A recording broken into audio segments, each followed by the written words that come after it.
परमेश्वर पिता का धन्यवाद देते हैं सारी बातों में प्रभु यीशु मसीह के नाम से। और आप सभी को प्रेम नमस्कार। एक एक गीत है छोटा सा। तो गाने के बोल हैं कि जीवन से भी उत्तम तेरी करुणा, जीवन से भी उत्तम तेरी करुणा, प्रभु जीवन से भी उत्तम तेरी करुणा। होठों से स्तुति करूंगा सर्वदा, मैं तेरे नाम से हाथ उठाऊंगा, तेरे नाम से मैं हाथ उठाऊंगा, प्रभु तेरे नाम से मैं हाथ उठाऊंगा। होठों से स्तुति करूंगा सर्वदा, तेरे नाम से मैं हाथ उठाऊंगा। हालेलुया।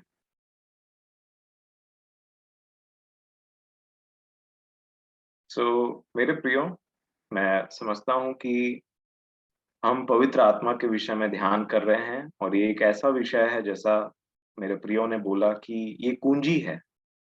और ये बिल्कुल सही बात है। अब देखिए कि अ, कभी भी मैं समझता हूँ हमको एक न्यू बिगनिंग करने से नहीं डरना चाहिए।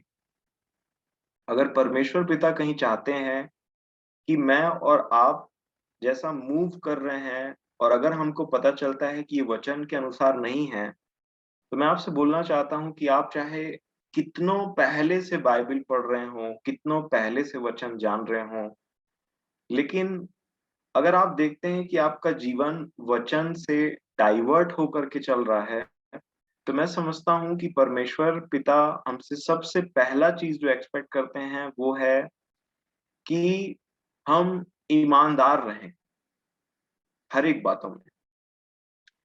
अगर मैं ईमानदार नहीं हूँ, तो सबसे पहली बात, मैं अपने आप को धोखा देता हूँ। धोखा में एक बहुत गज़ब की चीज़ होती है कि जो धोखा दूसरे को देते रहता है, उसको लगता है कि वो दूसरे को धोखा दे रहा है।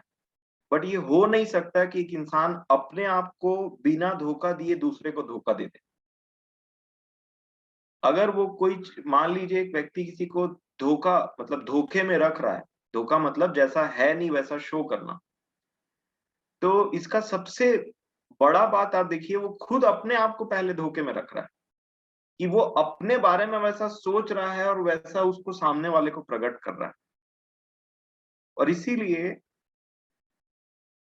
जब आप बाइबल पढ़ेंगे, तो प्रभु यीशु मसीह ने कैटेगरी के लोगों से हमारा मेल किला कराया है।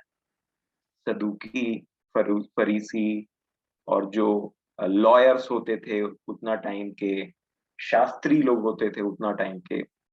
तो आप देखिए, ये जो शास्त्री लोग थे, फरीसी थे, अगर आप ध्यान से पढ़िएगा, आराम से पढ़िएगा। आप यूहन्ना 9 पढ़ सकते हैं। जब वो अंधा जो था, उसको आंख मिला ना, तो वो फरीसी क्या बोल रहा था पता है?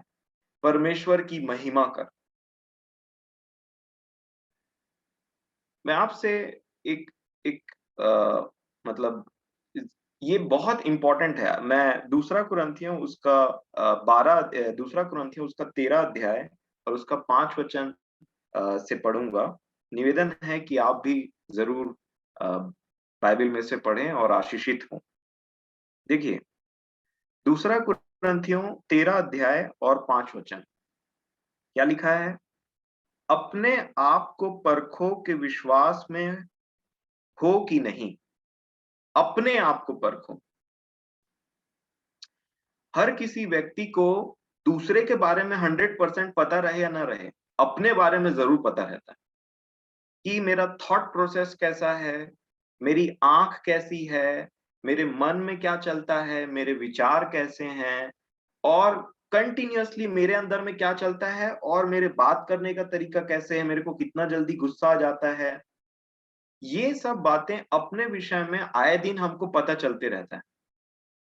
और एक एक सच्चा मसीही वो होता है जो अपने आप को परमेश्वर के सामने कंटिन्यूअसली जांचता रहे और कंटिन्यूअसली उन बातों में फोकस रहे जिस बातों में वो फेलियर है। तब मैं और आप अपने आप को कभी धोखा नहीं देने पाएंगे, अगर मैं और आप ईमानदार हैं तो। लेकिन अगर मैं और आप, हमारा एक चाल चलन ऐसे हो जा रहा है लंबे समय तक के लिए कि हमको अपने बारे में नहीं दिखाई दे रहा है, तो मैं समझता हूँ हम एक बहुत बड़े ढलान की ओर जा रहे हैं, जहां जितना जल्दी ब्रेक मार करके यू टर्न लेकर के वापस आया जाए उतना अच्छा है।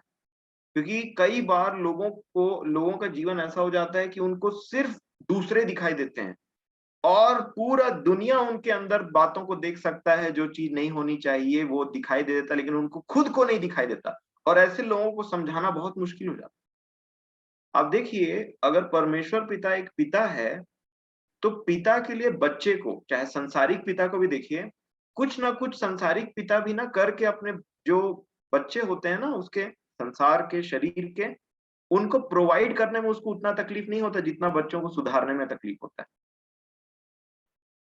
वो मेहनत करके उसको अच्छा एजुकेशन भी दे सकता है, उसको खाना भी दे सकता है, उसको शेल्टर भी दे सकता है, रहने के लिए जगह भी दे सकता है, उसको कुछ ना कुछ करके वो प्रोवाइड करा देगा, भले लोन ले ले वो किसी से। लेकिन एक बिगड़े हुए बच्चे को, या फिर अगर वो बच्चे को सुधारने के लिए जाए और बच्चा उस मेंटेलिटी में नहीं रहे, और वो रिबेल करे और बिल्कुल भी रेडी नहीं रहे, बोले कि नहीं मुझे एकदम, होता है ना, तो वो जो बाप है ना, उसके लिए ये ना, उसको सांसारिक वस्तुओं को प्रोवाइड करने से ज्यादा मुश्किल होता है। ये चीजें उसको मन में इतना दुखी कर देती हैं, इतना दुखी कर देती हैं कि वो बहुत ही अंदर से शोकित हो जाता है, उदास हो जाता है। आपने पढ़ा होगा एक वचन, नीति वचन 17 अध्याय में, कि जो मूर्ख बच्चा रहता है ना, उससे पिता उदास होता है, और उसकी जो पैदा करने वाली जो माँ है ना, उसको शोक होता है। अब देखिए, इसीलिए ये बहुत इंपॉर्टेंट है कि मैं और आप अपने जीवन को बहुत ही गंभीरता से और बहुत ही ईमानदारी के साथ में देखें। सदूकी फरीसी लोग के साथ में सबसे बड़ा गड़बड़ी क्या था पता है? उनका बनाया हुआ इमेज लोगों के सामने में। इतने साल से प्रार्थना कर रहे हैं, इतने साल से वचन को जानते हैं, इतने साल से व्यवस्था को जानते हैं, लोगों को सिखा रहे हैं, लेकिन वो फिर भी गलत थे। प्रार्थना कर रहे थे, अब बताइए, वो प्रार्थना नहीं करते थे क्या? प्रार्थना भी करते थे। वो गीत नहीं गाते थे, वो गीत भी गाते थे। वो प्रचार नहीं करते थे, वो प्रचार भी करते थे। वो बाइबिल नहीं जानते थे, वो बाइबिल भी जानते थे। लिखा है वो अपनी ताबीजों को चौड़ा करते थे। फाइलैक्ट्रीज बोलते हैं जिसको, ताबीज। आपको पता है, जो यीशु मसीह ने एक जगह ये उनको बोला उनके विषय में, कि वे अपनी ताबीजों को चौड़ा करते हैं और अपने वस्त्र को लंबा करते हैं। आपको पता है ताबीज को चौड़ा करने का मतलब क्या होता है? उनकी ताबीज के अंदर में ना वचन के पद लिखे रहते थे। इसका मतलब वचन के ज्ञान को चौड़ा करना, बहुत सारे वचनों को जानना और बहुत सारी बातों को जान लेना, बट परमेश्वर से कोई संबंध नहीं है। परमेश्वर से कोई संबंध नहीं है, और इसीलिए उनका जीवन ना पावरलेस था।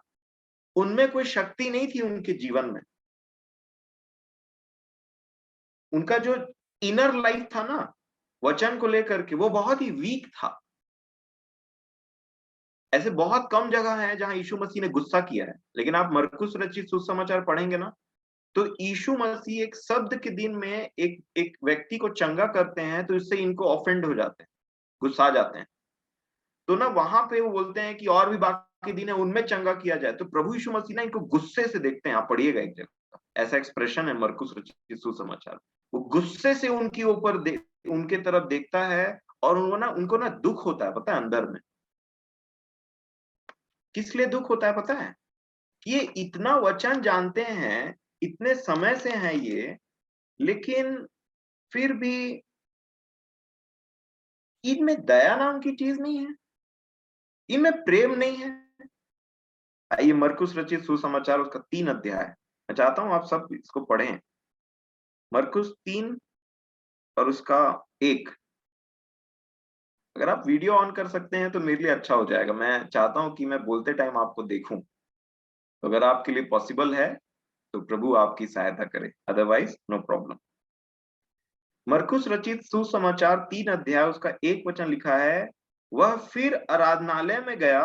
मरकुस 3 का 1। वहां एक मनुष्य था जिसका हाथ सूख गया था। अब आप सोचिए, आपके सामने में एक व्यक्ति है जिसका हाथ सूख गया है, लिखा है ना? मैं फिर से पढ़ूंगा, मरकुस 3 और उसका 1। वह फिर आराधनालय में गया, वहां एक मनुष्य था जिसका हाथ सूख गया था, और वे उस पर दोष लगाने के लिए उसकी घात में लगे हुए थे कि देखें वह सब्त के दिन उसे चंगा करता है कि नहीं। अब तीसरे वचन को ध्यान से देखिए, क्या लिखा है? और उसने कहा, और उनसे कहा, सॉरी 3 में क्या लिखा है? उसने सूखे हाथ वाले मनुष्य से कहा, बीच में खड़ा हो। और फिर क्या लिखा है 4 में? और उनसे कहा, क्या शब्द के दिन भला करना उचित है या बुरा करना, प्राण को बचाना या मरना या मारना? लिखा है, पर वे चुप रहे। अब 5वें वचन में देखिए क्या लिखा है? उसने उनके मन की कठोरता से उदास होकर उनको क्रोध से चारों ओर देखा। ऐसे बहुत कम एक्सप्रेशन है बाइबल में जहां पे यीशु मसीह को क्रोध आया है। पर देखिए, जब कोई आंख दिखा करके गुस्से से देखता है ना, प्रभु यीशु मसीह के स्वभाव को बड़े ध्यान से देखें मेरे प्रियो, जब आप बाइबल पढ़ते हैं तो, क्योंकि एग्जैक्टली हमारा स्वभाव इसीलिए ऐसे ही होना है। और कहाँ क्रोध आया? जहां पे उन्होंने देखा कि वो लोग हैं जो इतने समय से बाइबल पढ़ रहे हैं, इतने समय से परमेश्वर से प्रार्थना करते हैं, अपने वस्त्रों को लंबा चौड़ा करते हैं, अपने ताबीजों को चौड़ा करते हैं, और बहुत वचन का ज्ञान बोलते हैं। इवन एक अंधे को बोल रहे थे कि परमेश्वर की महिमा कर, मतलब जबरदस्ती उसको बोल रहे थे। बट उनका संबंध परमेश्वर के साथ में नहीं था। उनके जो वचन का ज्ञान था ना, उनका जो परमेश्वर के वचन को लेकर के समझ, ज्ञान, प्रार्थना, वो सब कोई मतलब का नहीं था। वो उसका जो वैल्यू था वो जीरो था परमेश्वर के नजर में। क्या आप चाहते हैं कि आपका प्रार्थना और आपका वचन पढ़ना, आपके वचन की जानकारी और आपका सब चीज जो आप परमेश्वर के नाम से करते हैं वो परमेश्वर के नजर में जीरो हो? ये बहुत बार होता है। अब देखिए, जो हम इस वचन को पढ़ रहे थे, दूसरा कुरिन्थियों के 13 अध्याय में, कि अपने आप को परखो कि विश्वास में हो कि नहीं, अपने आप को जांचो, लिखा है, अपने आप को देखो अंदर। और फिर क्या लिखा है? क्या तुम अपने विषय में यह नहीं जानते कि यीशु मसीह तुम में है? Question mark. यीशु मसीह तुम में है कि नहीं? लिखा है, नहीं तो तुम जांच में निकम्मे निकले हो। और ये बहुत ही गंभीर विषय है। अगर आप अपने मसीही जीवन को होल हार्टेडली परस्यू करते हैं, तो उसका पीछा करते हैं, तो हम इतने समय से वचन को पढ़ रहे हैं, सीख रहे हैं, नाना प्रकार की बातें हैं मेरे प्रियो। बट याद रखिए, ये एक बिल्डिंग के समान है, जिसके जो सबसे पहला पत्थर जाना चाहिए ना, वो प्रभु यीशु मसीह पढ़ना चाहिए। नहीं तो जितना नॉलेज है, जितनी प्रार्थनाएं हैं, जितने गीतों का गाना है, जितने प्रकाशन है, उनका सबका वैल्यू जीरो है। याद रखिएगा, हमसे पहले भी एक जनरेशन ऐसा था कि जब प्रभु यीशु मसीह ने बोला कि ये जो व्यक्ति है ना, इनकी प्रार्थनाएं कोई मतलब की नहीं, इनका उपवास कोई मतलब का नहीं, इनके दान कोई मतलब के नहीं, इनके वचन का प्रचार करना, उनको बड़े सतर्कता से के साथ में तुम देखना सुनना। ये जब बोलते हैं कि प्रेज द लॉर्ड, परमेश्वर की महिमा कर, जब बोलते हैं, उसमें भी कपट है। और इसीलिए सबसे पहली बात हमको समझना चाहिए कि ये जो वचनों का इतना बड़ा हमको मिल रहा है, इतना सारा, अगर फाउंडेशन नहीं है तो समझ लीजिए हवा में है सब चीजें। मैं आपको एक वचन, आप ये कुछ, हम इतने दिनों से वचन को सुन रहे हैं, मैं समझता हूँ कुछ वचन आपको, हम सबको याद होंगे। आपको याद है जब प्रभु यीशु मसीह ने पूछा था कि लोग मेरे बारे में क्या सोचते हैं, तो बहुत सारे रिप्लाईज आए थे। कोई बोलता है कि यर्मिया, कोई बोलता है कि एलिया, कोई कुछ और बोलता है। फिर उन्होंने बोला, तुम मेरे बारे में क्या सोचते हो? तब पतरस ने क्या बोला था? पतरस ने बोला कि तू जीवते परमेश्वर का मसीह है। तू मसीह है। मसीह बोलने से उतना उतना समय में जब वहां पे थे प्रभु, तब प्रभु ने बोला कि ये जो बात मसीह वाली तूने की है ना, ये मांस और लहू की बात नहीं है, ये पिता ने तुझ पर प्रकट किया है। अच्छा बताइए कि पतरस से पहले किसी को पता था कि वो मसीह है? आइए एक वचन पढ़ो, मत्ती रचित सुसमाचार उसका 2 अध्याय। जब प्रभु यीशु मसीह का जन्म हुआ था ना मेरे प्रियो, तो ये जो हेरोदेस राजा हम सब जानते हैं, ये बड़े घबराहट में आ गया था, क्योंकि जिन लोगों ने दर्शन पाया था ना, वो आकर के इसके पास में गए और उन्होंने बोला कि हमने वो तारा देखा है और राजा कहाँ पैदा हुआ है, ऐसे करके तो ये हड़बड़ा गया। मत्ती रचित सुसमाचार उसका 2 अध्याय, आप सब इसको अच्छे से पढ़ लीजिए अगर आप चाहते हैं तो, लेकिन मैं आपका ध्यान इस बात में जाना चाहता हूं, 2 के 3 को देखिए। मत्ती 2 के 3 को क्या लिखा है? यह सुनकर हेरोदेस राजा और उसके साथ सारा यरूशलेम घबरा गया जैसे उन्होंने ये बात बोला। और ये क्या बोला पता है? देखिए 4थे वचन में, तब उसने लोगों के सब प्रधान याजकों और शास्त्रियों को इकट्ठा करके उनसे पूछा। किसके बारे में पूछा? मसीह के बारे में पूछा। मसीह का जन्म कहाँ होना चाहिए? उन्होंने उससे कहा, यहूदिया के बैतलहम में, क्योंकि भविष्यद्वक्ता के द्वारा यूं लिखा गया है। और फिर इनको क्या बोला गया पता है? ये हेरोदेस को बताया गया, और जो बताने वाले थे किसके बारे में बता रहे थे? मसीह था उनका फोकस। मतलब उनको मसीह के बारे में नॉलेज था, एग्जैक्ट नॉलेज था, एग्जैक्ट वचन भी पता था कि कौन सा भविष्यवाणी हुआ था और क्या कौन सा पूरा होगा करके। और फिर क्या लिखा है 8वें वचन में? देखिए, और उसने यह कहकर उन्हें बैतलहम भेजा, जाओ उस बालक के विषय में ठीक ठीक मालूम करो, और जब वह मिल जाए तो मुझे समाचार दो, ताकि मैं भी आकर उसे प्रणाम करूं।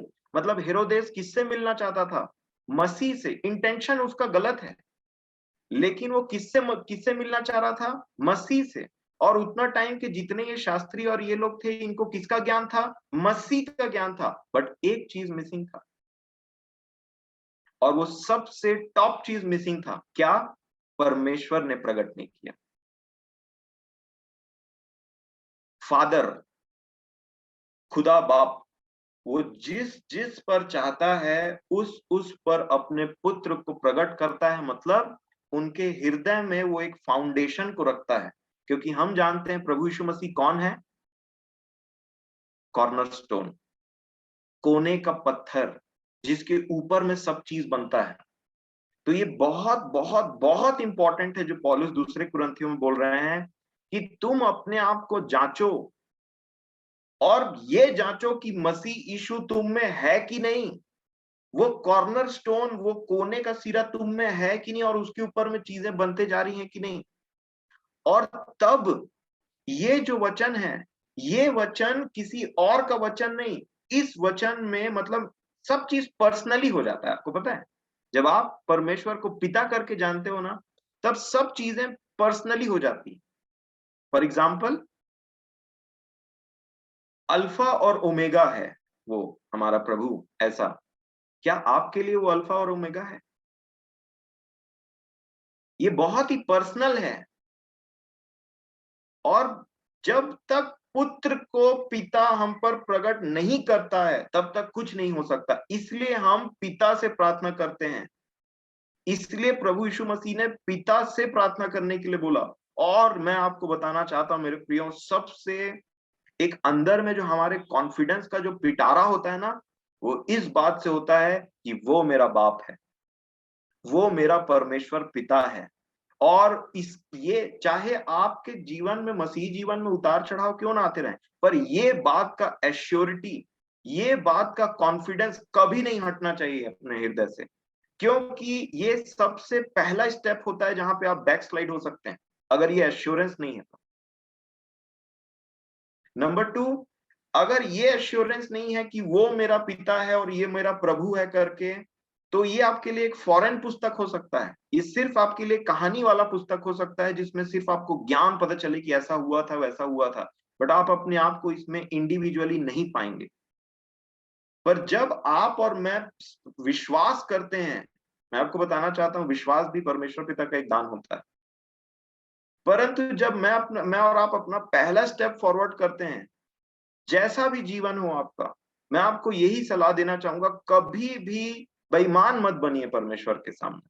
कभी भी उन चीजों को मत दिखाइए, प्रार्थना में मत बोलिए जो आप है नहीं। आप बहुत ही ज्यादा ब्लेस्ड होंगे, मैं ऐसा समझता हूं। अल्फा और ओमेगा हम बोलते हैं ना, आज भी चाची बोल रही थी। आपको पता है कि मैं सोच रहा था कि प्रभु आप अल्फा और ओमेगा हैं, तो मेरा भी तो अल्फा और ओमेगा होना चाहिए ना।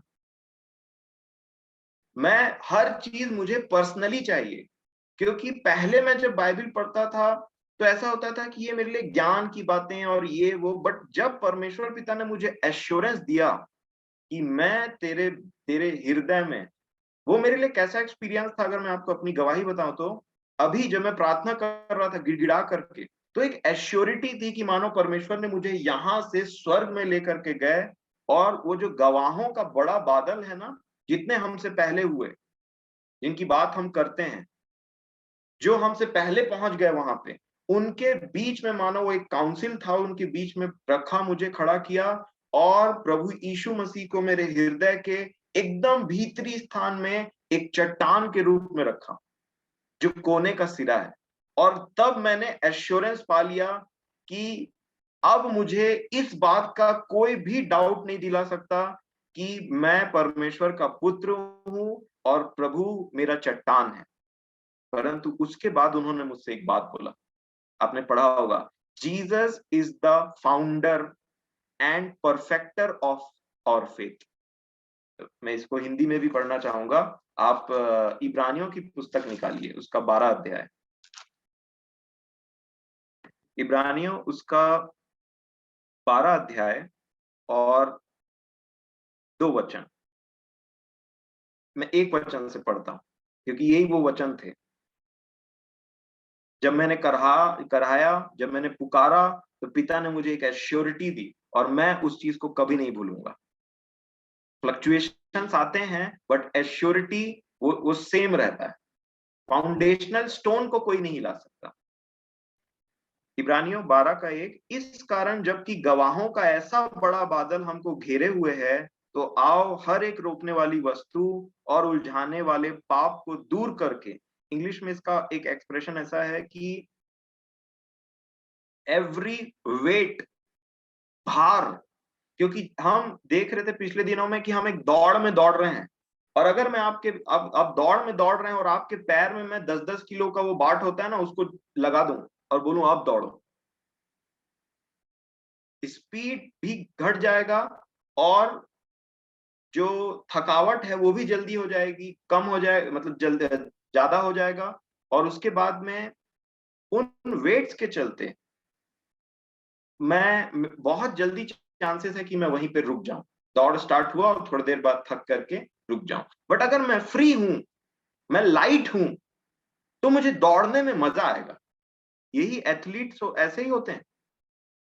और इसीलिए इसके बाद ये बहुत जरूरी है कि एक एश्योरिटी पाना, जिससे पाप, जितने भी पाप हैं, जितने जिन विषयों में हमारा विवेक हमको दोष लगाने का कोशिश करता है या लगाता है, उनसे अलग होना। तब आप बहुत ही लाइटली दौड़ेंगे इस जीवन में, बहुत ही हल्के होकर के। और फिर क्या लिखा है, और विश्वास के कर्ता, मतलब फाउंडर, फाउंडेशन, और सिद्ध करने वाले, मतलब फाउंडर बोलने से कि जहां पहला पत्थर डाला जाता है किसी बिल्डिंग का, है ना, और सिद्ध करना मतलब आखिरी स्टोन डाला जाता है, उसके बाद में कोई काम नहीं होता।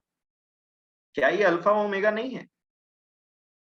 बिगिनिंग और एंड, ये मेरे जीवन का अल्फा और ओमेगा है। तो इस तरीके से वो मेरे लिए एक पर्सनल बन गया। नंबर 2, अगर आप इसी इब्रानियों की पत्री उसके 12 अध्याय में और उसके एक वचन को देखेंगे, इब्रानियों 12 और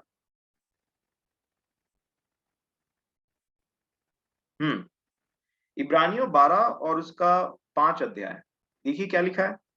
और तुम उस उपदेश को जो जो तुमको पुत्रों के समान दिया जाता है भूल गए हो। यहाँ पे एक क्वेश्चन मार्क है बाय द वे। फिर लिखा है, हे ये नीति वचन का वचन है ना, आप जानते होंगे इसको बहुत अच्छे से। हे मेरे पुत्र, प्रभु की ताड़ना को हल्की बात ना जान, और जब वह तुझे धुड़के तो साहस न छोड़। ये कहाँ लिखा है? नीति वचन में लिखा है ना, हम लोग पढ़ते हैं। अब नीति वचन में इस 5 वचन को ध्यान से देखिए। और तुम उस उपदेश को जो तुमको पुत्रों के समान दिया जाता है भूल गए हो। तो नीति वचन में किनके लिए नीति वचन लिखा गया है? पुत्रों के लिए। कौन है पुत्र और पुत्रियां? मैं और आप। ये पर्सनल है। और अगर जब आप नीति वचन को पढ़ेंगे, नीति वचन को बहुत लोग पढ़ते हैं, बट कितने ऐसे हैं जो उसको ऐसे पढ़ते हैं मानो आपका पिता आपको पुत्र या पुत्री के समान में शिक्षा दे रहा रेगुलरली। नहीं तो आप क्या पढ़ रहे हैं पता है? एक पिता है जो अपने बेटे को शिक्षा दे रहे हैं और आप सुन रहे हैं। उसमें कोई पर्सनल आपका एनकाउंटर नहीं है। बट यहां पे देखिए लेखक क्या बोल रहा है कि तुम उस शिक्षा को जो तुमको पुत्रों के समान दिया जाता है भूल गए। मतलब वो बोल रहा है कि नीति वचन में जितने भी, अगर आप देखेंगे तो क्या लिखा है नीति वचन में? हे मेरे पुत्र। बेस्ट एक्सप्रेशन है ये। मानो परमेश्वर मुझे और आपको बोल रहे हो कि हे मेरे पुत्र। अगर ये रिलेशन, ये संबंध बन जाता है ना मेरे प्रियो, तो वचन आपके लिए जीवता और आपके लिए बनेगा। ये मेरे लिए है। आप एक वहां पे ऑन लुकर नहीं रहेंगे। आप सिर्फ वहां देखने या सुनने वाले नहीं रहेंगे। ये ऐसा लगेगा कि ये डायरेक्ट मेरे लिए, और मैं ही तो हूं वो बच्चा। नहीं तो मैं क्यों पढ़ूं? कोई किसी अपने, मान लीजिए एक बाप है अपने बेटे से बात कर रहा है, तो मैं क्यों सुनूं उसको? लेकिन अगर मेरा बाप मुझसे बात कर रहा है तो मैं नहीं सुनूंगा तो और कौन सुने? ये मैं आपसे बोलना चाह रहा हूं कि पर्सनल अल्फा ओमेगा है वो, बट आपका है क्या? उसने बोला कि वो उसके बच्चे हैं, लेकिन आप, मतलब मैं उसका बच्चा हूं क्या? ये एक पर्सनल कॉन्फिडेंस चाहिए, तब मसीही जीवन आगे चलता है। और ये फेथ विश्वास से होता है। इसके लिए प्रार्थना करिए, अगर नहीं है तो इसके लिए प्रार्थना करिए। हमारी प्रार्थना एकदम रियलिस्टिक होनी चाहिए जो है। और आप देखिए नीति वचन में क्या लिखा पता है? हे मेरे पुत्र। आप दूसरा अध्याय पढ़ेंगे तो क्या लिखा पता है? हे मेरे पुत्र, फिर क्या लिखा है? यदि, इफ। जितने पुत्र और पुत्रियां हैं उनको एश्योरेंस है कि वो मेरा फादर है और ऐसा करते हैं, तो उनके लिए क्या, मैं आपको एक चीज बोलना चाहूंगा, थोड़ी सी बात, वो ये है, अगर, अगर यदि तू ऐसा करे तो ये है। और इसीलिए पुत्र और पुत्री बनने के बाद, वो एश्योरेंस पाने के बाद भी एक ऐसा रेस स्टार्ट होता है जिसमें मुझे और आपको मेहनत करना जरूरी है। मैं आशा करता हूं आप मेरी बात समझ रहे हैं मेरे प्रिय। और जब मैं और आप ये कॉन्फिडेंस पा लेते हैं ना प्रभु यीशु मसीह का, जब वो कॉर्नर स्टोन, जो वो कोने का सिरा हमारे हृदय में, हमारे जीवन में रखा जाता है ना, तब मैं और आप, एक बात समझिए, वो फाउंडर है, मतलब फाउंडेशन डला और परफेक्टर, इसके बीच में एक रेस है, फाउंडेशन से लेकर के परफेक्टर तक। और ये रेस आजीवन चलते रहना चाहिए। और ये रेस को चलाने के लिए पुत्र ने हमारे लिए पवित्र आत्मा दिया। और अगर मैं और आप पवित्र आत्मा एक बहुत ही कंट्रोवर्शियल सब्जेक्ट हो गया है, पर सबसे अहम बात तो ये है कि पवित्र आत्मा के बिना मैं, मतलब वो एक ऐसा सोर्स है जो मेरे अंदर होना ही होना है, और उसका पावर रेगुलरली बढ़ते जाना है। मैं आपको एक एक्सप्रेशन देता हूं जो मैं अपने जीवन के लिए सीखता हूं। आज मान लीजिए आप कितना अच्छे से ब्रश किए सुबह उठ करके, कितना अच्छे से रगड़ करके नहाए, और कितना अच्छे से आपने सब चीज अपने अच्छा किया जैसे आप करते हैं, है ना? तो आज बहुत अच्छे से नहा लिया तो कल नहाने की जरूरत नहीं, ऐसा है क्या? ये बहुत सारे मसीहों के जीवन में ऐसा होता है मेरे प्रियो। और इसीलिए इसके लिए एक एक्सप्रेशन क्या यूज किया गया है वचन में? आत्मा को मत बुझाओ। रेगुलरली मेरे प्रियो, डेली डेली डेली डेली, जैसे हमारे शरीर को साफ होने का आवश्यकता है ना, नहीं तो आप कोई से भी सोप से नहा लीजिए, कोई भी शैम्पू लगा लीजिए, वो कल वैसी हो जाएगा।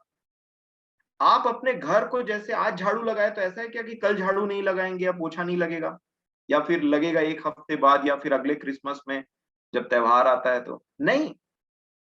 यही हमको समझना और सीखना है कि प्रतिदिन मुझे और आपको उस आग से सोर्स पाने की जरूरत, उस सोर्स से पावर पाने की जरूरत है।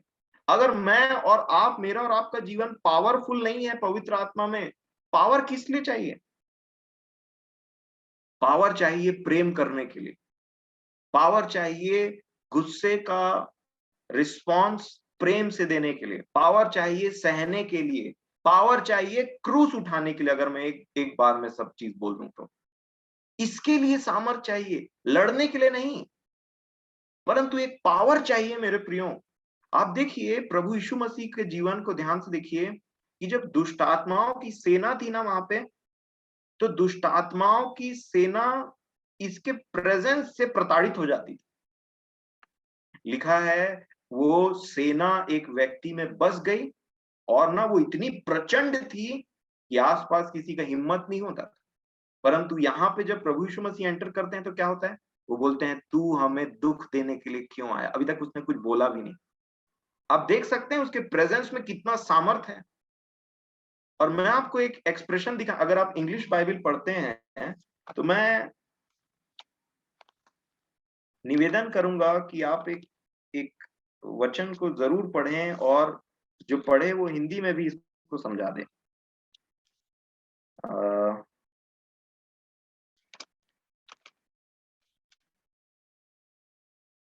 लूका रचित सुसमाचार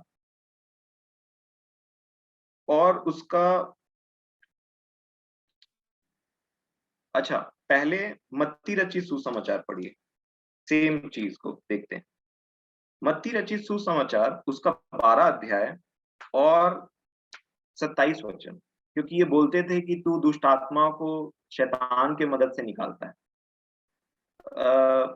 मैं पढ़ता हूं हिंदी में, आप मेरे जो इंग्लिश में पढ़ने वाला है वो 11 अध्याय निकाल के रखें लूका का, है ना। मैं मत्ती 12 और उसका 27 वचन पढ़ता हूं। देखिए प्रभु यीशु मसीह बोलते हैं, भला यदि मैं शैतान की सहायता से दुष्ट आत्माओं को निकालता हूं तो तुम्हारे वंश किसकी सहायता से निकालते हैं? इसलिए वे ही तुम्हारा न्याय करेंगे। अब देखिए 28 वचन को, पर यदि मैं परमेश्वर के आत्मा की सहायता से, वो दुष्ट आत्माएं किसको देख रहे थे अंदर में? शरीर को। वो यीशु मसीह के शरीर से डर रहे थे क्या?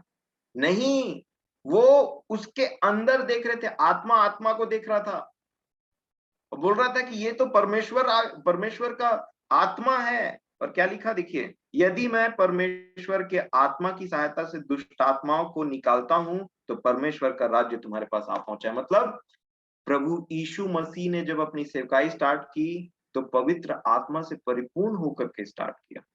जब वो दुष्ट आत्माओं को निकालते थे तो परमेश्वर के आत्मा, सोचिए कितना पावरफुल है वो, जो मनुष्यों को प्रचंड कर करके, वो जो दुष्ट आत्माएं थी वो मनुष्यों के लिए कितना पावरफुल थी, उसका 100 टाइम्स और अनगिनत टाइम्स पावरफुल परमेश्वर का आत्मा था उन दुष्ट आत्माओं के लिए।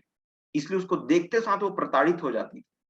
अब लूका रचित सुसमाचार 11 अध्याय, सेम चीज को 11 अध्याय और 19 वचन को पढ़िए, तो 19 और 20 को पढ़िएगा इंग्लिश में।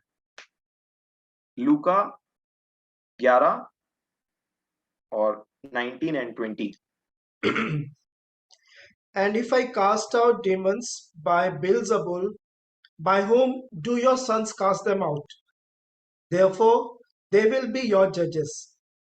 But if it is by the finger of God that I cast out demons, then the kingdom of God has come upon you. जी, क्या बोला? अब इसको हिंदी में समझा दीजिए। कि जो अंतर मैं बता सकता हूँ दोनों में, कि यहाँ पे परमेश्वर की उंगली के द्वारा मैंने उनको, परमेश्वर की उंगली के द्वारा, ऐसा एक्सप्रेशन लिखा है, मैं परमेश्वर की उंगली के द्वारा इन दुष्ट आत्माओं को निकालता हूं। आपने कैरम खेला है ना? कैसे कैरम खेलते हैं? मान लीजिए जैसे कैरम कई लोग ऐसे मारते हैं ना, ऐसे करके या फिर ऐसे, तो समझ लीजिए परमेश्वर की उंगली है और जैसे कैरम में ऐसे करके मारते हैं ना स्मूथली ऐसे करके, तो कैसे काम चल जाता है, वैसे ही हजारों हजार दुष्ट आत्माओं को उसने परमेश्वर की उंगली के द्वारा ऐसा निकाला। मैं इसको ऐसा लेता हूं अपने जीवन के लिए। यहाँ पे एक पावर है। हम प्रभु की प्रार्थना में भी तो एक चीज बोलते हैं ना, राज्य और पराक्रम और महिमा। पराक्रम, यशायाह नबी की पुस्तक 11 अध्याय में क्या लिखा है? वो आत्माओं के विषय में पराक्रम का आत्मा, पावर। और इसीलिए मेरे प्रियो, मैं आपको बोलना चाहता हूं कि एक पावर है, एक शक्ति है। अच्छा बताइए कि अंतिम दिनों में प्रभु यीशु मसीह ने क्या बोला, किसके जैसे दिन आएंगे? अंतिम दिनों में किसके समान दिन आएंगे? लूत और नूह के समान। नूह के दिनों में एक चीज होता। अच्छा आइए, ये दूसरा तिमुथियुस की पत्री निकालिए तो, दूसरा तिमुथियुस 3 अध्याय। और आप और मैं जानते हैं, अगर नहीं तो इसको वापस से आप रिवाइज कर सकते हैं कि ये वचन अभी के समय के लिए लिखे हैं, क्योंकि लिखा है अंतिम दिनों में, है ना? तो यीशु मसीह ने क्या बोला? अंतिम दिनों में नूह और लूत कैसे समय आएंगे? पौलुस यहाँ क्या बोल रहे हैं सेम आत्मा से? अंतिम दिनों में लोगों में एक क्वालिटी होगा। कैसा क्वालिटी होगा बाकी को आप पढ़िएगा बाद में, लेकिन मैं आपसे निवेदन करूंगा, आप 5 वचन को देखिए। दूसरा तिमुथियुस 3:5। कैसे लोग होंगे अंतिम दिनों में? वे भक्ति का भेष तो धरेंगे परंतु उसकी शक्ति को ना मानेंगे, ऐसों से परे रहें। ये अंतिम दिनों में उन लोगों की क्वालिटी बताया है कि वे भक्ति का भेष धरेंगे, बहुत भक्त, मतलब बहुत धर्मी दिखाई देंगे, क्योंकि वे वचन बोलते हैं, गीत गाते हैं, वो प्रार्थना करते हैं और वो सब चीज, क्योंकि आप वो भेष धर लेंगे, परंतु पावरलेस रहेंगे अंदर से। पावरलेस बोलने से एक डिफीटेड लाइफ जीते रहेंगे, अंदर ही अंदर एक हारा हुआ जीवन जीते रहेंगे। और बाकी बाहर में कैसे दिखाई देते रहेंगे? धर्मी, भक्त। आप ऐसा जीवन जीना चाहते हैं? क्या आपको बर्दाश्त है ये सब बातें? और क्या सबसे पहला पॉइंट, क्या ये आपके बारे में तो नहीं बात कर रहा? मेरे प्रियो, और इसके कॉन्ट्ररी में क्या लिखा है पता है? परमेश्वर ने हमको कैसा आत्मा दिया है? यही तिमुथियुस की पत्री को आप पढ़ेंगे तो जब उन्होंने लिखा, ये दूसरा तिमुथियुस 1:7, देखिए क्या लिखा है, कैसा आत्मा है वो? क्योंकि परमेश्वर ने हमें भय की नहीं, पर नंबर 1 सामर्थ। किसका आत्मा दिया है? सामर्थ। और क्योंकि परमेश्वर ने हमें भय की नहीं पर सामर्थ और प्रेम और संयम की आत्मा दी। सबसे पहला जो वर्ड उन्होंने यूज किया वो बोला सामर्थ। सामर्थ। मेरे प्रियो, कभी भी कॉम्प्रोमाइज मत करिए एक वीक लाइफ के लिए। सामर्थ में जिए जो प्रतिदिन आपको भरेगा। और अगर सामर्थ में नहीं जीते हैं तो ये बहुत ही हाई टाइम है हमारे लिए। यही वो समय है कि हम परमेश्वर से बोले कि हमें सामर्थ नहीं है। मैं वचन जान सकता हूं, मैं गीत गा सकता हूं, मैं कुछ भी कर सकता हूं, बट अंदर एक डिफीटेड लाइफ है। मेरे विचारों में एक हार है। नूह के दिन में क्या होता था आपको पता है? आपने पढ़ा होगा। उत्पत्ति की पुस्तक निकालिए जरा। मैं आपको 2 वचन मनन करने के लिए यहाँ पे आपके सामने रखता हूँ, जिसको मैंने मनन किया।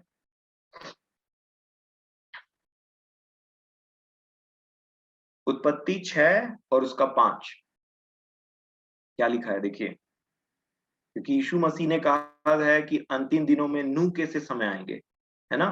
तो क्या लिखा है उत्पत्ति 6:5 में? यहोवा ने देखा कि मनुष्यों की बुराई पृथ्वी पर बढ़ गई है, और क्या देखा? और उनके मन के विचार में जो कुछ उत्पन्न होता है वो निरंतर बुरा ही होता है। तो परमेश्वर ने एक्चुअल में मनुष्य को क्या देखा था पता है? उसके मन के विचार को देखा। और कैसे विचार थे उसके? निरंतर बुरा, खराब। ये नूह के समय की बात थी। और ऐसे लोगों के बीच में जहां पे लोग कंटिन्यूअसली अपने थॉट लाइफ में, अपने विचारों में हारे हुए थे, मन के अंदर में हारे हुए थे, डिफीटेड थे, ये था नूह का समय। और इन सब समयों के बीच में एक व्यक्ति नूह कैसा जीवन जी रहा था पता है? एक पावरफुल लाइफ अंदर से, एक अनडिफीटेड लाइफ। क्यों? क्योंकि इसका बात यहां पे लिखा है 7:1 में, देखिए क्या लिखा है उत्पत्ति 7 में। तब यहोवा ने नूह से कहा, तू अपने सारे घराने समेत जहाज में जा। और इसको देखिए क्या लिखा है, क्योंकि मैंने इस समय के लोगों में से केवल तुझी को अपनी दृष्टि में धर्मी पाया है। केवल तू ही है और कोई धर्मी नहीं। वहां पे हो सकता है बाकी लोग, कुछ लोग होंगे ऐसा कोई ग्रुप जो थोड़ा धर्मी बनने का कोशिश कर रहा होगा, क्योंकि परमेश्वर ने बोला कि मैंने इस समय के लोगों में केवल तुझी को धर्मी पाया है। मतलब बाकी सब लोग जो थे ना, वो एक डिफीटेड लाइफ जी रहे थे। उनका जो बाहरी रूप था ना कि पृथ्वी पर बहुत सारे उपद्रव बढ़ गए थे, वो तो मेरे प्रियो एक फल था, एक फ्रूट था जो दिख पड़ा। पर ये सब स्टार्ट कहां हुआ? अंदर से, डिफीटेड लाइफ अंदर से। और पौलुस क्या बोलते हैं, अंतिम दिनों में कैसे समय आएंगे? वे भक्ति का रूप तो धरेंगे परंतु उसकी शक्ति को नहीं माने। और प्रभु यीशु मसीह ने क्या बोला? अंतिम दिनों में किसके समान आएंगे? इसके समान में। इंटेंशन, हार्ट, सोच, विचार, सब में हारा हुआ जीवन। हार हार हार हार हार, बिना पावर के जीवन जीना। मेरे प्रियो, हमारे लिए परमेश्वर ने ऐसा नहीं किया है। अगर हम आज भी पावरलेस जीवन जीते हैं तो एक बहुत ही इंपॉर्टेंट समय, एक बहुत ही इंपॉर्टेंट कॉल है, ये समझ लीजिए परमेश्वर के वचनों में से, कि मैं और आप ये पावरलेस लाइफ जीना छोड़ दें। आपको पता है जब प्रभु यीशु मसीह का दर्शन यूहन्ना को मिला था ना, क्या नाम है पुस्तक का आखिरी? प्रकाशित वाक्य। और जो प्रकाशित वाक्य में जो प्रकाश मिला यूहन्ना को प्रभु यीशु मसीह का, सबसे पहला बात क्या था पता है? उसने देखा कि ये कितना पावरफुल है। ये प्रकाश था जो यूहन्ना ने कभी नहीं देखा था उनको ऐसा। लिखा है, मैं प्रभु के दिन आत्मा में आ गया। शरीर में गए थे क्या वो? नहीं, आत्मा थे। और आत्मा भी, तो जी आत्मा बोलने से कि वो व्यक्ति शरीर में नहीं है, और आत्मा में जब उस व्यक्ति ने उसका दर्शन पाया, वो इतना पावरफुल था, इतना सामर्थी था, वो लगा मैं वो कहते मैं मुर्दोसा हो गया। तो शरीर की तो बात ही नहीं होती। जो प्रकाशन प्रभु यीशु मसीह का मिला था वहां यूहन्ना को, वो क्या था? पावरफुल, डरावना बोलना चाहिए, सामर्थी। और इसको पौलुस ने कैसे बोला पता है? दूसरा कुरिन्थियों निकालिए तो, और उसका 13 अध्याय, दूसरा कुरिन्थियों 13 अध्याय और 3 वचन। दूसरा कुरिन्थियों 13 अध्याय 3 वचन लिखा है। दूसरा कुरिन्थियों का 13 अध्याय 3 वचन में, क्योंकि तुम तो इसका प्रमाण चाहते हो कि मसीह मुझ में बोलता है, जो तुम्हारे लिए निर्बल नहीं परंतु तुम में सामर्थी है। कैसा है? सामर्थी। और फिर देखिए 4 वचन को क्या लिखा है, वह निर्बलता के कारण क्रूस पर चढ़ाया तो गया, तो भी परमेश्वर की सामर्थ से जीवित है। और अपने बारे में क्या बोलते हैं? हम भी उसमें निर्बल हैं परंतु परमेश्वर की सामर्थ से जो तुम्हारे लिए है उसके साथ जिएंगे। पावरफुल, एक पावर। प्रभु यीशु मसीह ने क्या बोला था पता है अपने चेलों को? उन्होंने कहा था, जब पवित्र आत्मा तुम पर आएगा तो तुम सामर्थ पाओगे। पावर, वो मिसिंग है तो मांगिए। आइए मैं और आप भूल जाएं कि कितने समय से हम वचन को जानते हैं। वो हिपोक्रेसी होती है ना, जो कपट होता है ना, उसके खमीर को अलग करिए अगर है तो, और यहाँ पे ऐसा कोई एनवायरनमेंट हम ना बनाएंगे जिससे किसी को लगे कि हाँ, अरे बाकी सब लोग इतने ऊंचे हाई लेवल के मसीह, हम तो अभी स्टार्ट कर रहे हैं। नहीं, ये परमेश्वर और आपके बीच में है। जो जितना नीचे जाएगा वो उतना ऊपर उठेगा।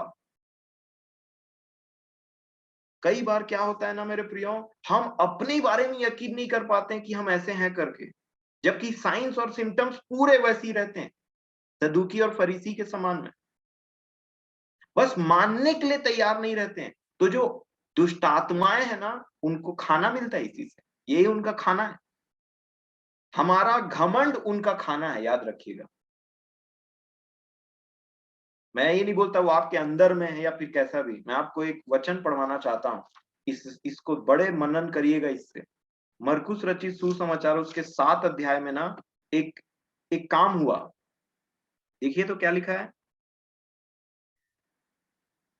एक एक स्त्री थी जिसकी बच्ची में ना दुष्ट आत्मा था, और वो जो दुष्ट आत्मा है ना, वो उसकी बच्ची को बड़ा परेशान करता। लिखा डीमन था। मैं मरकुस 7 अध्याय और उसका 25 वचन देखिए। मरकुस 7 और उसका 25, ठीक है। और तुरंत एक स्त्री जिसकी छोटी बेटी में अशुद्ध आत्मा थी, उसकी चर्चा सुनकर आई और उसके पांव पर गिरी। ठीक है। फिर क्या लिखा है, यह यूनानी और सुरूफिनिकी जाति की थी। उसने उससे विनती की कि मेरी बेटी में से दुष्ट आत्मा निकाल दे। किसमें से निकाल दे? मेरी बेटी में से निकाल दे। तो क्या लिखा है, देखिए उसने क्या बोला 27 में। उसने उससे कहा, पहले लड़कों को तृप्त होने दे, क्योंकि लड़कों की रोटी लेकर कुत्तों के आगे डालना उचित नहीं है। ये बहुत समय तक मेरे को समझ में नहीं आया कि प्रभु, आप एक लेडी के लिए इतना स्ट्रॉन्ग वर्ड यूज कर रहे हैं। कुत्ता, कुत्तों के आगे डालना ठीक नहीं है लड़कों की रोटी लेकर के। पर इस लेडी का बात देखिए, वो क्या चीज था जो दुष्ट आत्मा को पावर दे रहा था। मैं आपको यहां देखिए क्या लिखा है 28 में। उसने उसको उत्तर दिया, सच है प्रभु। वो क्या हुई, वो इतने निचले स्तर तक गई कि तू जो बोल रहा है ना वो सच है। तू बच्चों को खाना देने आया है ना, और तू हमको जो बोलना है बोल ले। ठीक है। तो फिर क्या लिखा है, सच है प्रभु, तो भी कुत्ते भी तो मेज के नीचे बालकों की रोटी का चूर चार खा लेते हैं। और आप देखते हैं इसके आगे क्या लिखा है 29 में। प्रभु ने क्या बोला, उसने उससे कहा, इस बात के कारण। इंग्लिश में क्या लिखा पता है, because of your this statement. जो तूने लाइन बोला ना अभी, जो तू अपने आप को ग्रहण कर ली ना, प्रभु ने क्या बोला, बच्चों की रोटी लेकर कुत्तों के आगे डालना ठीक नहीं है। तो वो लेडी ने क्या बोला पता है, हाँ मैं हूं उस लेवल की, बट तो भी बच्चों की रोटी जब गिर जाती है ना, तो चूर चार तो कुत्ते ही खाते हैं ना। और जब प्रभु ने देखा कि इतनी निचली चली गई है ना, तो प्रभु ने क्या बोला, ये जो स्टेटमेंट तू बोली ना, इसी के कारण, ये जो सेंटेंस निकला ना तेरे मुंह के कारण, बस इसी के कारण क्या लिखा है, उसने उससे कहा, इस बात के कारण चली जा, दुष्ट आत्मा तेरी बेटी में से निकल गई है। प्रभु ने क्या बोला, तेरे विश्वास के कारण ऐसा हुआ है। एक और जब आप पढ़ेंगे बुक में तो उसमें ऐसा लिखा है, बट ये मुझे ज्यादा जो प्रभु ने मुझसे बात किया, आपको पता है उसकी बेटी के अंदर जो दुष्ट आत्मा थी उसका बल क्या था, इस लेडी का घमंड।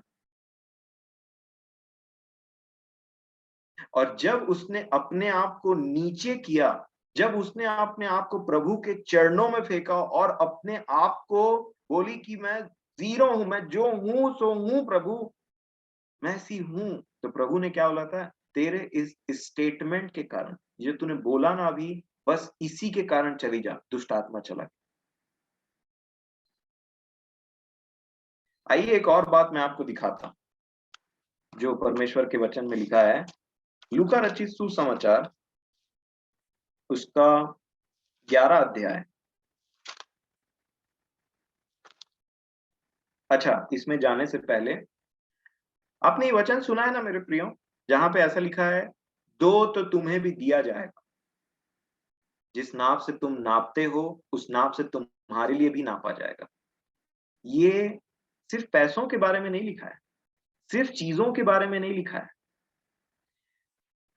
दो बोलने से दान करो तो तुम्हें भी दिया जाएगा।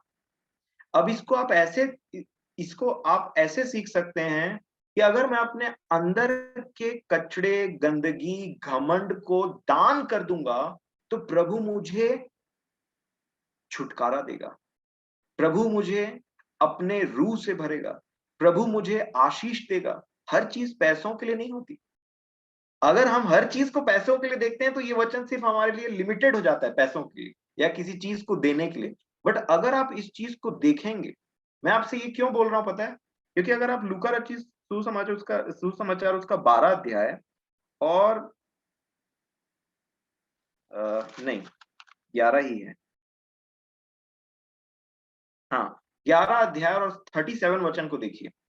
मैं इसलिए ऐसा बोल रहा हूं क्योंकि प्रभु यीशु मसीह ने इसको इस तरीके से यूज किया। उनका ध्यान सिर्फ वस्तु या पैसों पर नहीं था।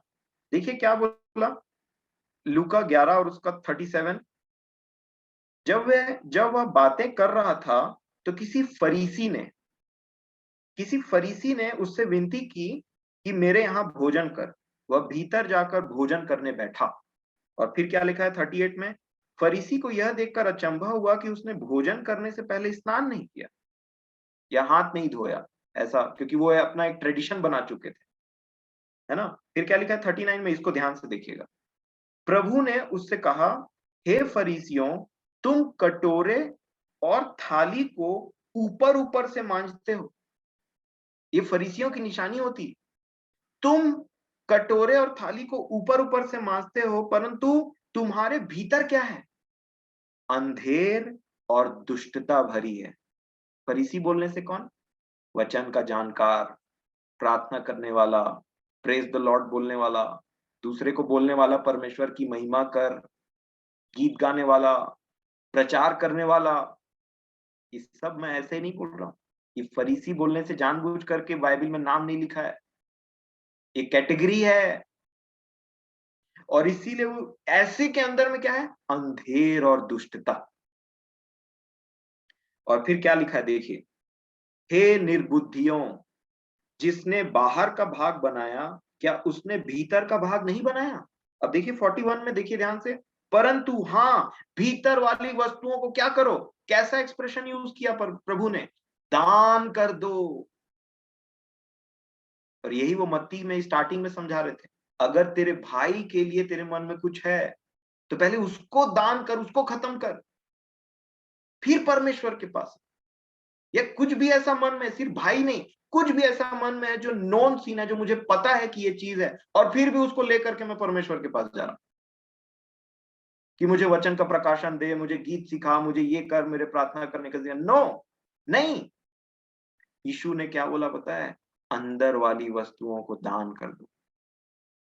दान करो उसको, पैसों में बाद में आ। अब इसीलिए मेरे प्रियो, अब इसी को समझते हुए 11 अध्याय के स्टार्टिंग में आइए और देखिए प्रभु ने पवित्र आत्मा के लिए क्या बोला। मैं आपको फिर से इससे पहले इसको समझाने से पहले इसमें एक बात में प्रेशर डालना चाहता हूं। आपने अभी तक जो भी जीवन जिया मसीह में, कितने भी वचन जाने आप, उन सब को परमेश्वर के सामने लेकर के कभी मत जाइएगा। और ना ही वो आपके माइंड को कैप्चर करने पाए कि मैं इतना जानता हूं, मैं उतना जानता हूं, या ये वो। हमेशा अपने इनर लाइफ को देखिए। अगर आप डिफीटेड हैं, अगर आप हारे हुए हैं, अगर आप एक एक बलहीन जीवन जीते हैं ना, आसपास कभी मत देखिए। नहीं तो ये जो चीज है ना, ये आगे बढ़ते ले जाएगी। आप सोचते रह जाएंगे, अरे ये क्या सोचेगा, वो क्या सोचेगा। कभी मत सोचिएगा ये चीज, कभी मत सोचिएगा। ये सबसे बड़ी उन लोगों की गलती थी जो प्रभु यीशु मसीह को समझ गए कि हमारे फरीसियों से बहुत अच्छा लीडर है, ये जो बोलता है वो करता है, बहुत पावरफुल सामर्थी, परंतु ये आसपास के लोगों के चलते ना उसके पास नहीं था। ये डिनाई नहीं कर पाया आसपास के लोगों के लिए। कभी मत करिएगा ये काम। कभी कभी कपट नहीं करें हम हम जैसे वैसे हैं। अगर हमारे अंदर में वो पावरलेसनेस है कि हमारे अंदर में वो ताकत, वो सामर्थ्य महसूस नहीं होता, कभी हमने पवित्र आत्मा को वैसा मांगा नहीं या वैसा जाना नहीं। जबकि यीशु ने बोला पवित्र आत्मा के बारे में, पिता ने पुत्र को दिखाया, पुत्र ने पवित्र आत्मा को दिखाया, और पवित्र आत्मा वापस हमको पुत्र की तरफ लेकर के जाता है और पुत्र वापस हमको पिता की तरफ लेकर के जाता है। और ये सामर्थ्य जब तक नहीं है तो ये सारे वचन मेरे लिए बर्डन हो जाएंगे, मेरे लिए भार बन जाएंगे। लगेगा कितने भारी भारी वचन है, इसको कौन सह सकता है। यीशु को एक ने ऐसा बोला, कुछ चेलों ने ऐसा बोला था, ये तो बहुत कठिन शिक्षा है, इसको कौन सह सकता है। दो तरीके की बात है। एक, जब ऐसा कोई बोलता है ना, ये तो बहुत कठिन शिक्षा है, इसको कौन सह सकता है, इसको कौन मान सकता है, या तो वो अविश्वासी व्यक्ति है जिसको विश्वास ही नहीं है कि प्रभु के द्वारा ये संभव है, और या तो वो उसको मानने की कोशिश करके थक चुका है पर नहीं मान पा रहा, तो वो बोलता है प्रभु ये मुझसे संभव नहीं। और जो व्यक्ति अपने अंदर की लज्जा को, शर्म जो होती है ना, इतने दिन से यार वचन में जी रहा हूं, वो वचन सुन रहा हूं, पढ़ रहा हूं, संगति करता हूं, बट फिर भी एक पावरलेसनेस है, अगर इसको, अपने शर्म को हटा करके अपने परमेश्वर से मांगे, अपने इमेज को कत्ल कर दे वहीं पे और बोले कुछ नहीं फर्क पड़ता, पर मुझे जीना है ये पावर वाला जीवन, मुझे जीना है ये पवित्र आत्मा की सामर्थ्य में जीवन, मुझे जीना है वचनों में, मुझे हर दिन परिपूर्ण होना है परमेश्वर के आत्मा के सामर्थ्य में, और मुझे इन ये जो जय वाला जीवन है ना उसको जी के रहना है। अगर आपके अंदर ये प्यास है तो ऐसे लोगों से उसने कहा कि हे प्यासे लोगों मेरे पास आओ, मैं तुम्हें जीवन का जल दूंगा। अब आइए एक इस बात को देखें लूका 11 के 5 वचन। जब प्रभु ने प्रार्थना करना सिखाया ना अपने चेलों को, उसके जस्ट बाद ना एक बहुत ही इंपॉर्टेंट दृष्टांत है मेरे प्रिय, इस पर मनन करिएगा। लूका 11 अध्याय उसका 5 वचन, बड़े ध्यान से इसको समझेंगे, फिर समय हो ही गया है, फिर हम खत्म करेंगे। देखिए क्या लिखा है लूका 11 उसके 5 में। ये प्रार्थना करने के बाद की बात है ना, क्योंकि लूका ने सब चीज क्रमानुसार लिखा है।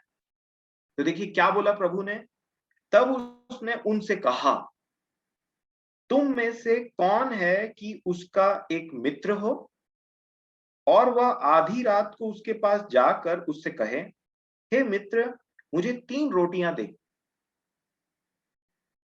क्योंकि एक यात्री मित्र मेरे पास आया है और उसके आगे रखने के लिए मेरे पास कुछ नहीं है। ठीक है, आप इसको पूरा इमेजिन करिए। एक मित्र है, वो अपने दूसरे मित्र के पास जाता है और बोलता है मुझे 3 रोटी दे क्योंकि मेरा एक और मित्र आया है, उसको मुझे देना है। अब बात क्या है 7 वचन में, और वह भीतर से उसे उत्तर दे, जिसके पास रोटी है, क्या बोलता है वो, मुझे दुख ना दे, मुझे दुख ना दे।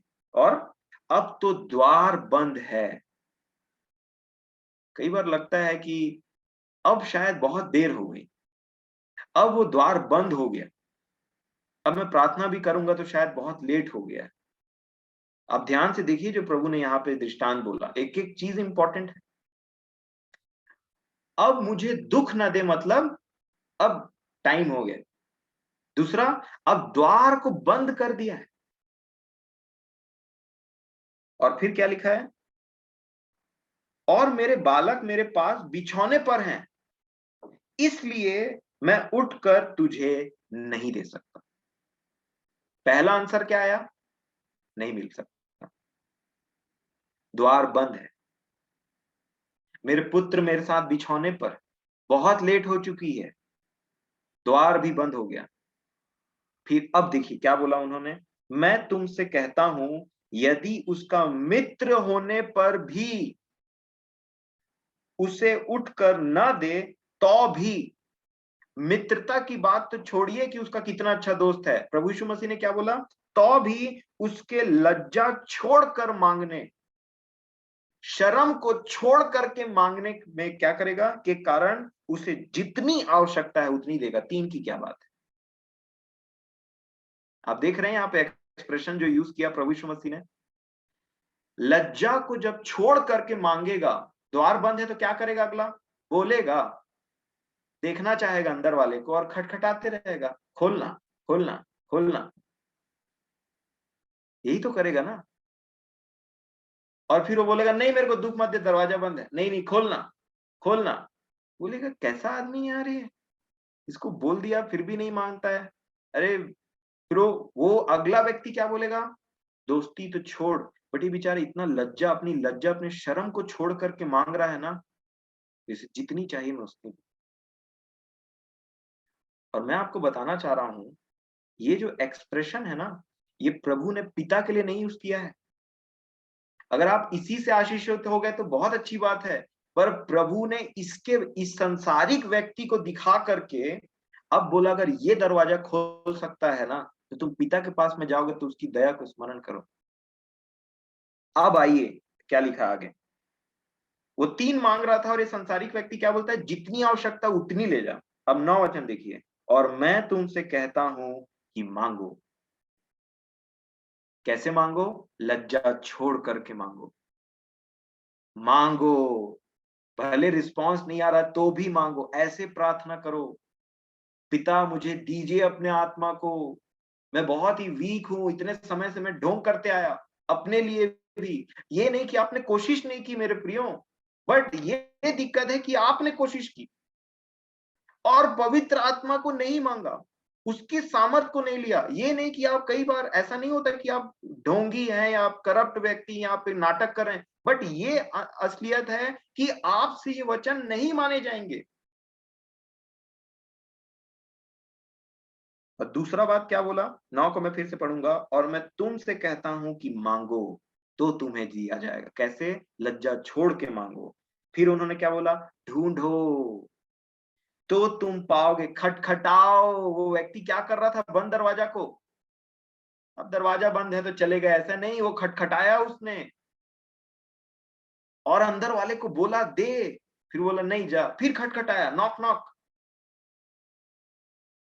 फिर बोला नहीं जा, मेरे बच्चे हैं। अब इसको ऐसा समझिए, पहले बार नॉक किया तो बोला कि कौन? हाँ मैं। अरे अभी जा। फिर नॉक नॉक, कौन? क्या हुआ? रोटी चाहिए, मेरा एक और दोस्त आया है। नहीं अभी जा। फिर नॉक नॉक, क्या हुआ? रोटी चाहिए 3 ठो। अरे मेरे बच्चे अभी सो गए हैं, बाद में आना। नहीं, नॉक नॉक, क्या हुआ? रोटी चाहिए मुझे। अरे दरवाजा बंद है, लेट हो गया है। फिर नॉक नॉक, और इस बार दरवाजा खुल गया। तो बोला क्या चाहिए? 3 रोटी। मुझे जितनी चाहिए उतनी ले जा। अब देखिए, इसी को बोला खटखटाओ। और फिर देखिए 10 वचन को देखिए। मैं इसको बड़े, ये बहुत ही इंपॉर्टेंट चीज है जो प्रभु ने बोला मेरे प्रियो। क्योंकि जो कोई मांगता है उसे मिलता है, और जो ढूंढता है वह पाता है, और जो खटखटाता है उसके लिए खोला जाएगा। तुम में से ऐसा कौन पिता होगा कि जब उसका पुत्र अब आए, वो पिता के बारे में, इससे पहले संसारिक व्यक्ति की बात चल रही थी, अब आए वो पिता के बारे में, बोले तुम में से कौन ऐसा व्यक्ति होगा जो जिसका पुत्र उससे, क्या लिखा, रोटी मांगे तो पत्थर दे दे, मछली मांगे तो मछली के बदले उसे सांप दे दे, अंडा मांगे तो उसे बिच्छू दे दे। तुम में से कौन होगा ये बताओ। और फिर उन्होंने क्या बोला पता है? अतः जब तुम बुरे होकर अपने बच्चों, मतलब ये जो दृष्टांत अभी तक चल रहा था ना, वो एक संसारिक व्यक्ति का चल रहा था, उसी को इनसे जोड़ा। तुम बुरे पिता होकर के अपने बच्चों को अच्छी वस्तुएं देना जानते हो, तो तुम्हारा स्वर्गीय पिता अपने मांगने वाले को पवित्र आत्मा क्यों ना देगा? क्यों ना देगा वो अपने मांगने वाले को पवित्र आत्मा? बहुत जगह प्रभु यीशु मसीह ने मुझे और आपको किस बात के लिए प्रार्थना करने के लिए एनकरेज किया पता है?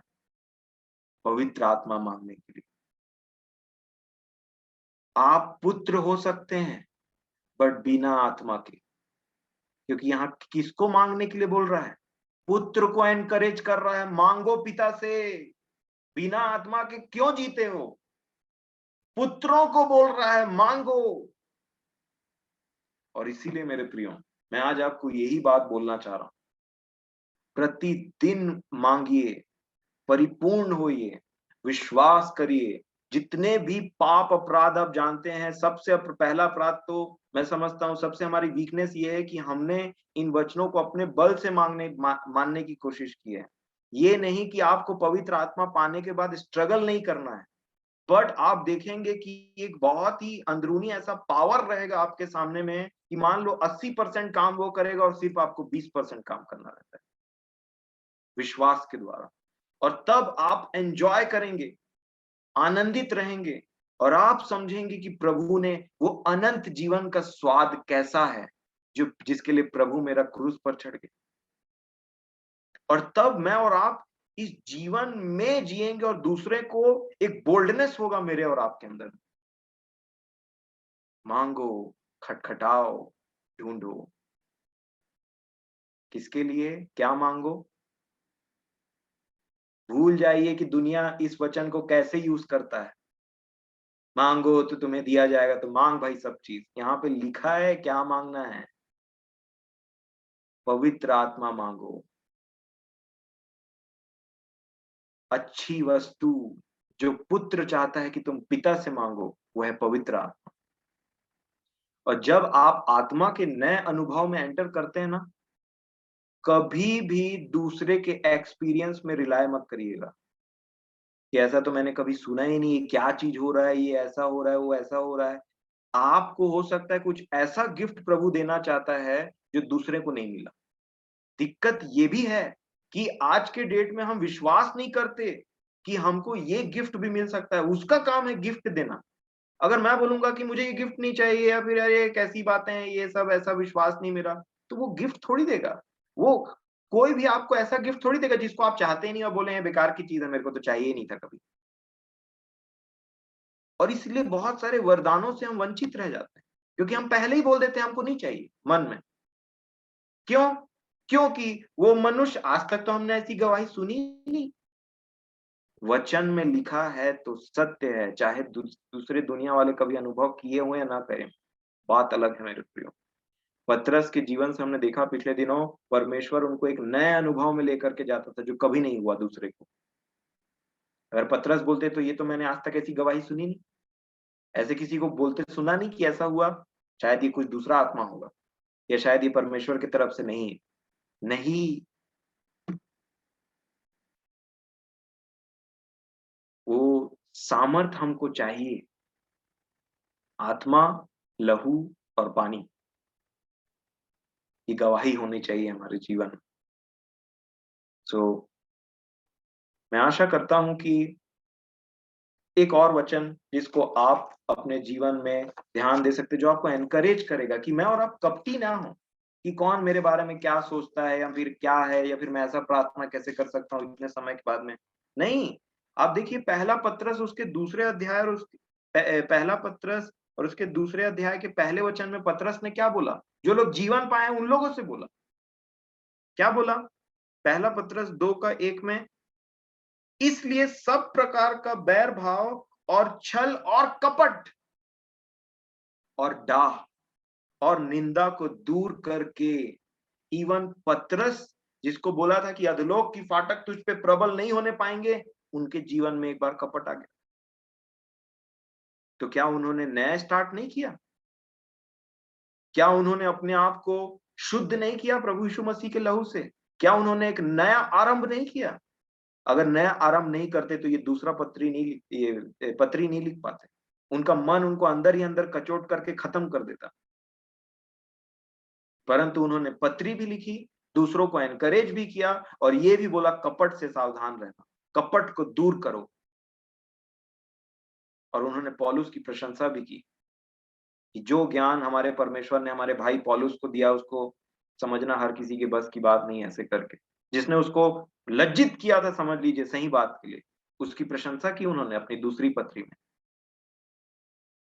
मेरे प्रियो, एक नया शुरुआत करने से मत डरिए।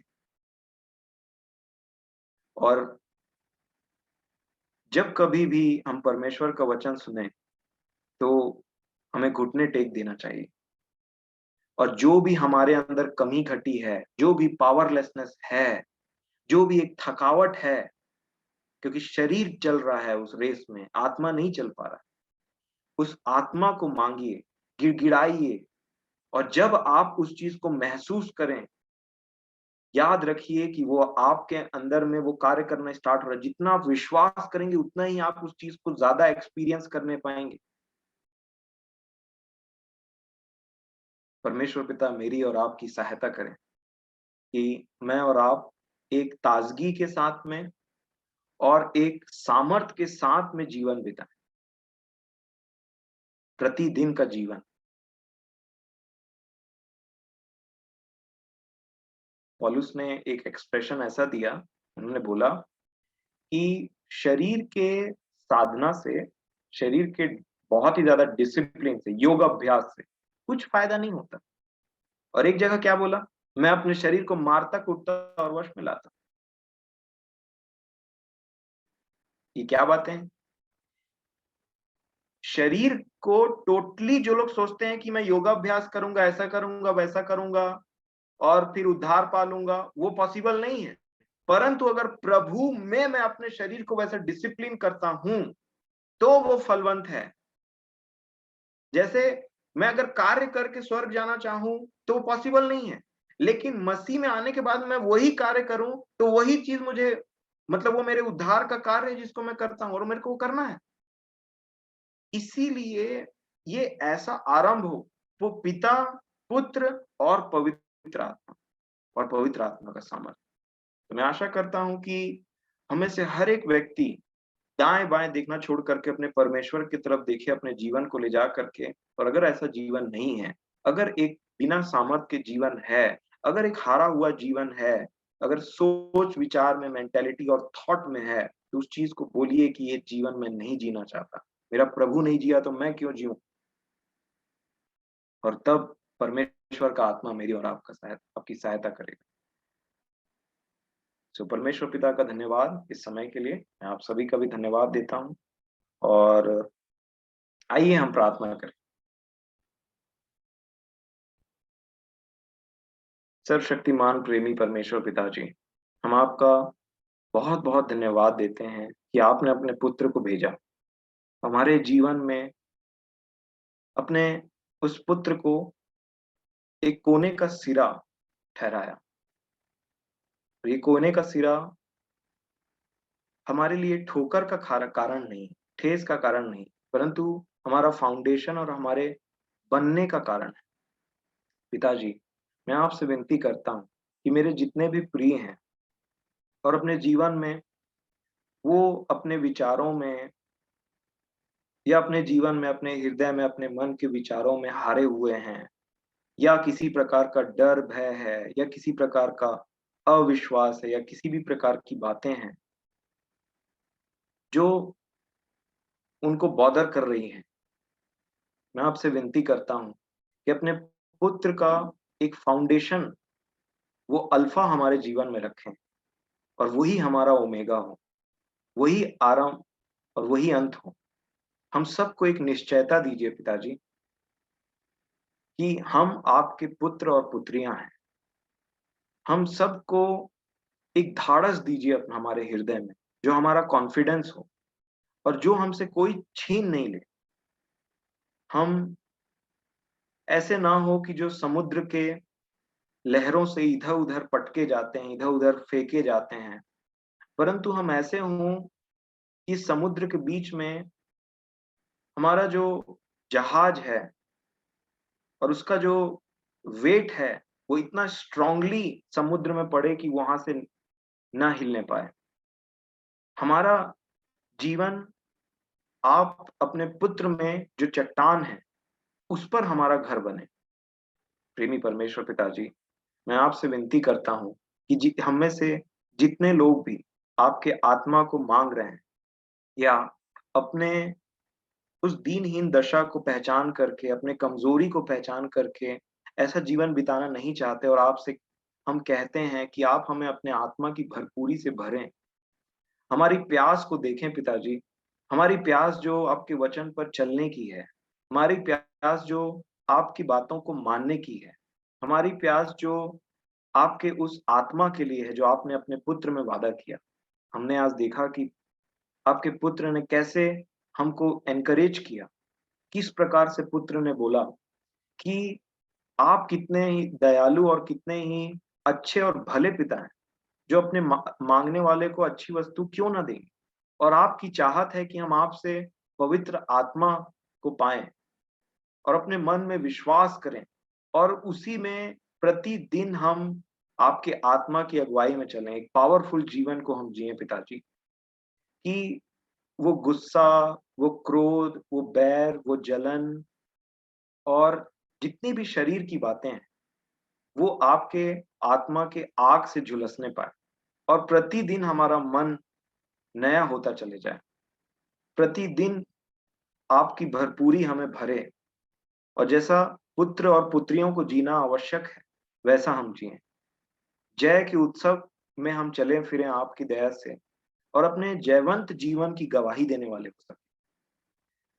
हम आपका धन्यवाद देते हैं कि आपने हमें हमारे शरीरों को बहुत अच्छे से रखा, हमारे परिवार के जनों को अच्छे से रखा, सुरक्षित रखा। परंतु पिताजी, मैं आपसे विनती करता हूँ कि हमें आत्मा में बल दें, ताकि हम आत्मिक बातों की गवाही देने वाले हो सकें।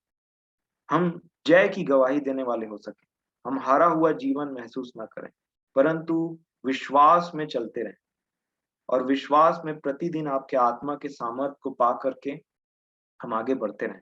हम अपनी धार्मिकता, अपने वचन के ज्ञान, अपने सब बातों को साइड करते हैं खुदावंद बाप और सारी लज्जा को छोड़ करके आपसे माँगते हैं, क्योंकि आप हमारे पिता हैं और आप जानते हैं हम में से हमारे एक-एक की दशा को जानते हैं।